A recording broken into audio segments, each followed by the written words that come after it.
Olá, irmão.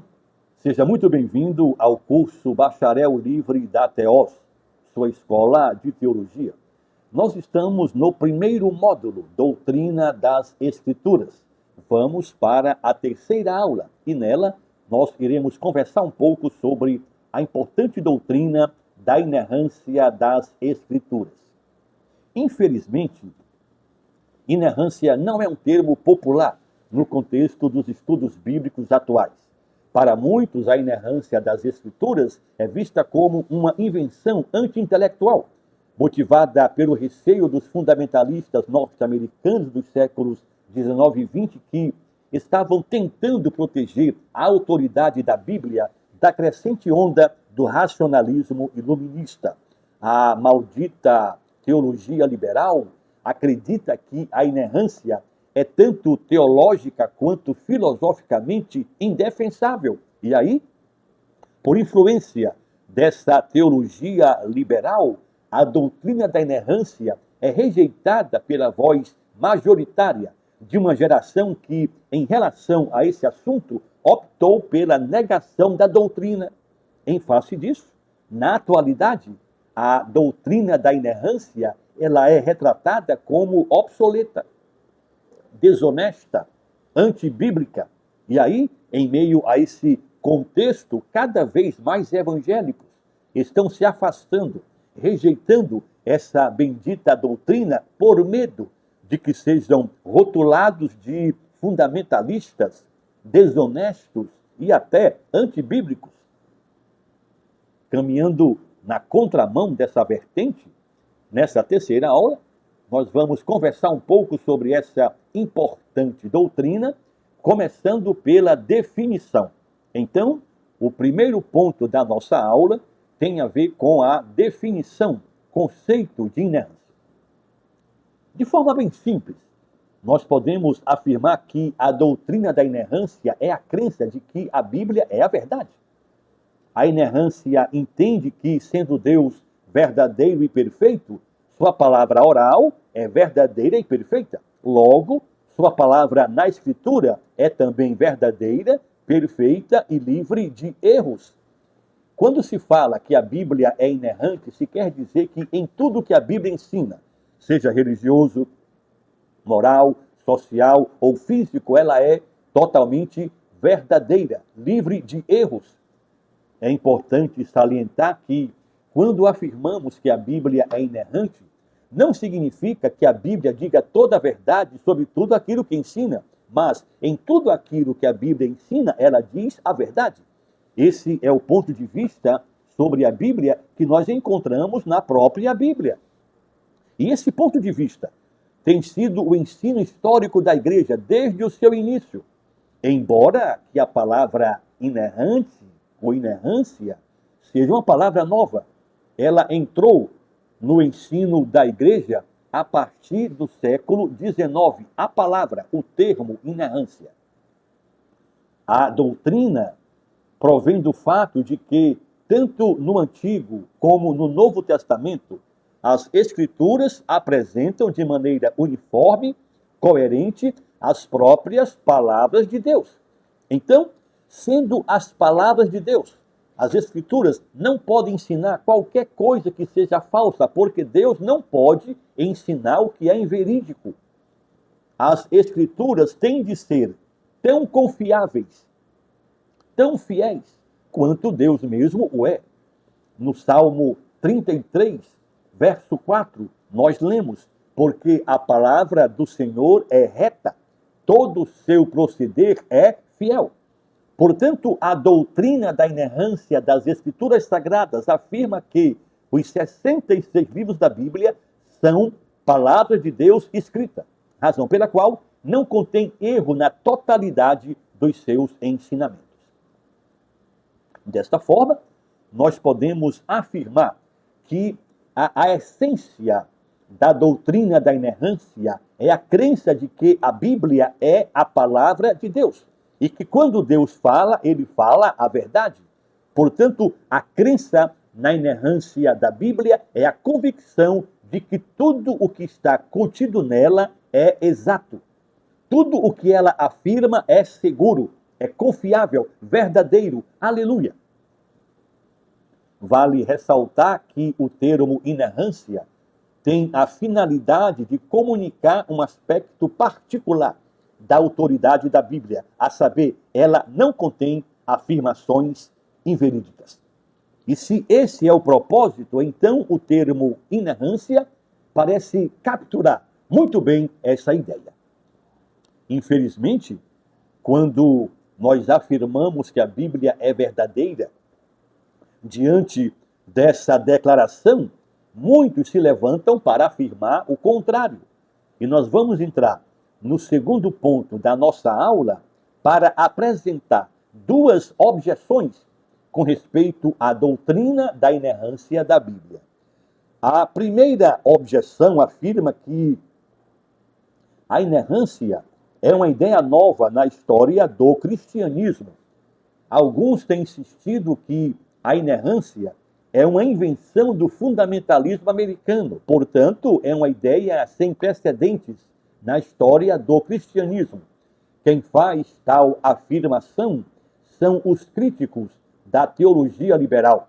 São os partidários da teologia liberal. Ora, irmão, tal afirmação é um grande equívoco. Nós afirmamos que o termo inerrância, ele é moderno. A palavra inerrância surgiu apenas no século XIX. Entretanto, o conceito de inerrância, que é a afirmação de que a Bíblia é verdadeira em tudo aquilo que afirma, não é de modo algum uma invenção moderna. Ora, esse tem sido o ensino da igreja ao longo da história. Em todas as épocas da história da igreja, a crença de que a Bíblia é a palavra de Deus, portanto, verdade, está presente em toda a história da igreja. Por exemplo, eu quero citar Agostinho. No início do V século, Agostinho disse o seguinte: aprendi a honrar somente aqueles livros chamados canônicos, de modo que creio muito firmemente que nenhum autor nesses livros cometeu erro algum ao escrever. Isso é inerrância. Uma segunda objeção à doutrina da inerrância da Escritura afirma que ela é contrária ao fenômeno da própria Bíblia. O que significa isso? Os liberais rejeitam a doutrina da inerrância porque acreditam que há na Bíblia vários erros. Eles afirmam que se há na Bíblia vários erros, então a própria Bíblia é contra a doutrina da inerrância. Os liberais chamam de erro quando lemos em Josué que o sol gira em volta da terra. Eles chamam de erro quando um evangelista afirma que em uma casa havia uma pessoa e o outro evangelista afirma que na mesma casa haviam duas. Ora, irmão, a boa hermenêutica tem explicações para essas aparentes contradições. No entanto, os liberais, rejeitando a boa hermenêutica para tentar explicar essas contradições aparentes, defendem uma inerrância limitada, apresentam uma inspiração parcial da Bíblia. Os liberais afirmam que a Bíblia ela pode ser infalível apenas em questões relacionadas à fé. Porém, dizem eles, nos demais assuntos ela é totalmente falha. Ora, a pergunta que se deve fazer é: como acreditar que a Bíblia possa falar a verdade sobre um assunto e mentir sobre outro? Irmão, a Bíblia é inerrante. E por ser inerrante, ela é verdadeira. Sendo verdadeira, ela não contém erros. O que assegura que a Bíblia é confiável é o autor primário dela, o Espírito Santo, que testifica em nossos corações de que se trata da palavra de Deus. Vejamos alguns textos. No Salmo 119, verso 160, lemos: as tuas palavras são em tudo verdade, desde o princípio, e cada um dos teus juízos que são justos, dura para sempre. Em Provérbios 30, versículo 5, a Bíblia afirma que toda palavra de Deus é pura. Ele é escudo para os que nele confiam. Em 2 Timóteo, no capítulo 3, versículo 15, o apóstolo Paulo vai afirmar que a Escritura foi inspirada e escrita. Logo, são as sagradas letras, que podem tornar-te sábio para a salvação pela fé em Cristo Jesus. Aleluia. Na aula passada, informamos que a Bíblia não é um livro científico. Portanto, o objetivo primordial da Bíblia é nos dar conhecimento da salvação em Jesus. De forma bem categórica, nesse texto de Paulo, 2 Timóteo 3,15, ele vai dizer que as sagradas letras, a Bíblia, as Escrituras, elas podem nos tornar sábios para a salvação. Esta é a finalidade. Este é o objetivo. Então, em outros assuntos que hoje poderiam ser chamados de científicos, filosóficos, a Bíblia tem pouco a falar, porque a finalidade dela é apresentar, é nos fornecer conhecimento sobre a salvação. Contudo, tudo que a Bíblia diz sobre outros assuntos, ela é totalmente verdadeira, porém não exaustiva. A Bíblia só é exaustiva no assunto relativo à revelação da salvação em Jesus. Isso envolve ter conhecimento suficiente de quem Deus é, de quem nós somos, do nosso estado de pecado e de toda a obra salvífica realizada por Jesus. Por esta razão, nós podemos afirmar que todo o ensino da Bíblia sobre outros assuntos, exceto salvação, é informal, fenomenológico e resumido. É informal porque ela não segue um padrão científico, o que seria anacrônico. É fenomenológico porque descreve os elementos a partir do observador, levando em conta a capacidade de descrição tanto de quem a redigiu quanto de quem a recebia. Por último, é resumido. Por quê?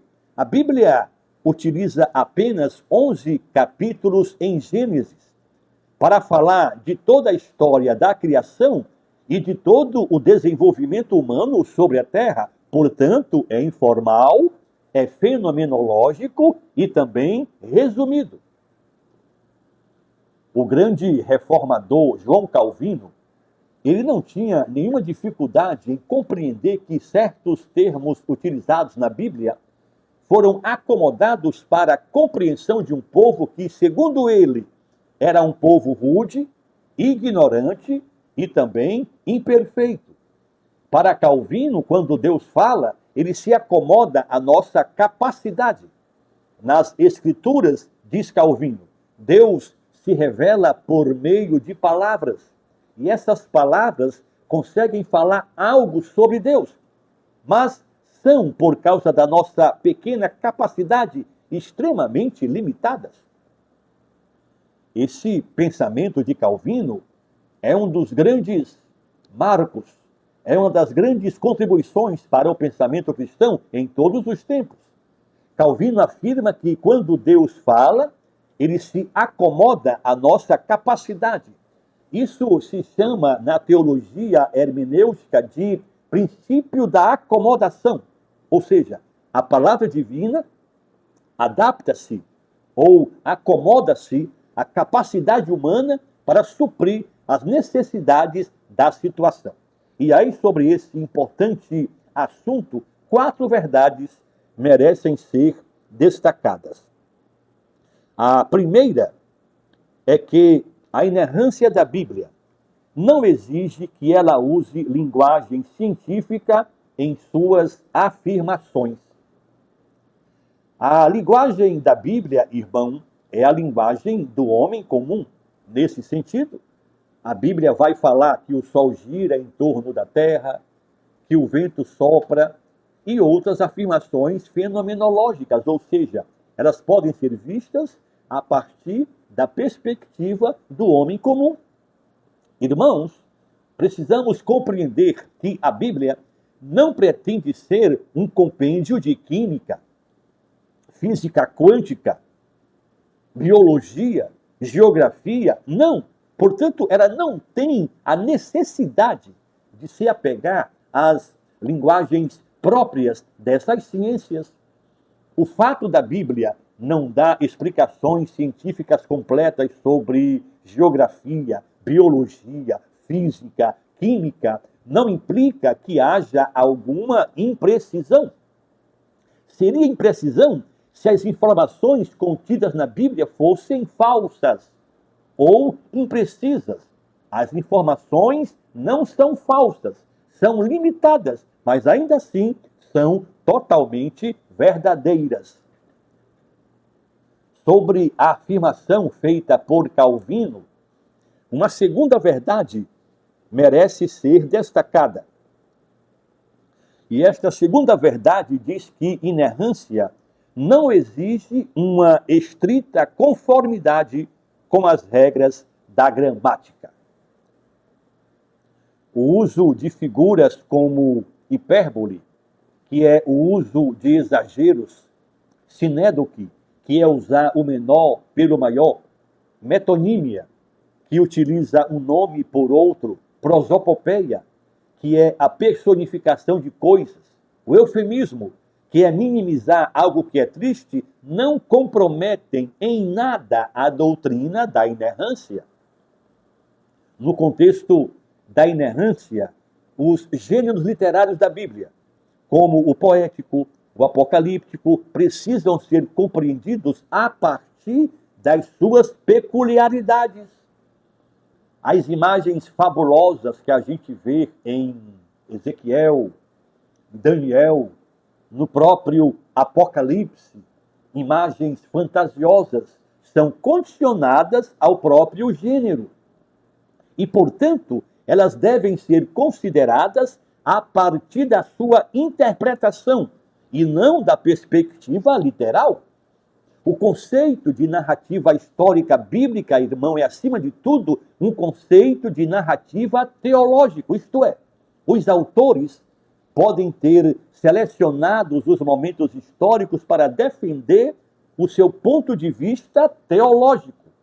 Então, a partir dessa premissa, o que se vê não é a preocupação com uma narrativa estritamente cronológica. Nós percebemos isso, por exemplo, a partir da seleção do material dos evangelhos. João, por exemplo, ele selecionou 7 milagres de Jesus, não necessariamente em ordem cronológica, muito menos exaustivo. Ele próprio diz o seguinte, João, capítulo 20, versículos 30 a 31, ele diz, na verdade, fez Jesus diante dos discípulos muitos outros sinais que não estão escritos neste livro. Estes, porém, foram registrados para que creiais que Jesus é o Cristo, o Filho de Deus, e para que, crendo, tenhais vida em seu nome.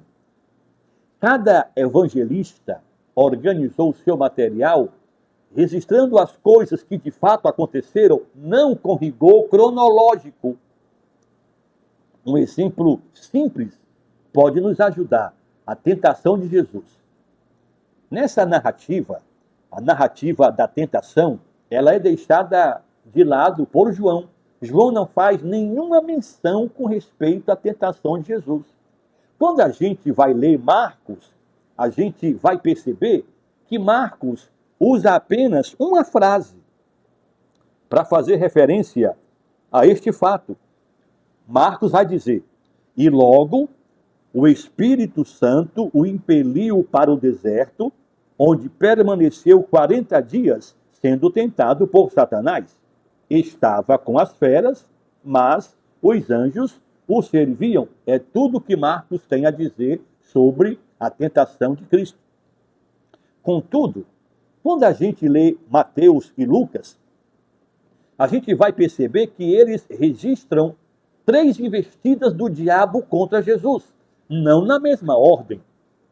Mateus vai falar sobre este fato e apresenta uma ordem.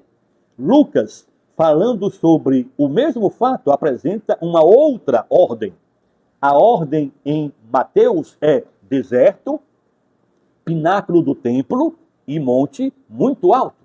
A ordem de Lucas é deserto, monte muito alto e pináculo do templo. Essa inversão, irmão, ela não pode e não deve ser vista como uma imprecisão, uma vez que os próprios evangelistas, eles conheciam as obras uns dos outros.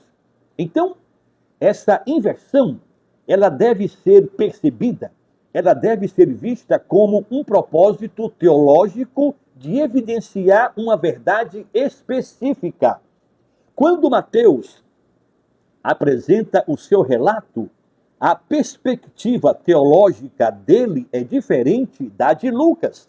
Provavelmente, relatando a tentação, Mateus quis dar ênfase a respeito dos reinos do mundo, enquanto que Lucas quis enfatizar o aspecto relacionado ao templo e à religião judaica. Então, presta atenção. Por causa do propósito teológico de evidenciar uma verdade específica, todas as citações imprecisas da Escritura do Antigo Testamento no Novo Testamento não podem ser consideradas como erros. Quando os autores do Novo Testamento citavam o Antigo Testamento, era necessário fazer uma tradução. E toda a tradução envolve muitas variantes. Além disso, citações livres sempre fizeram parte da produção literária antiga.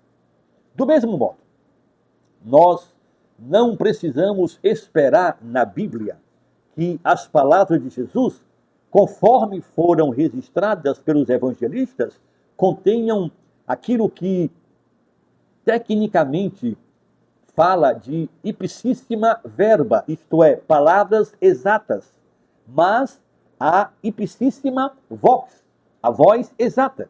Isto é, o que importa é o significado preciso e não necessariamente as palavras exatas. Os apóstolos registraram fielmente o que Jesus ensinou.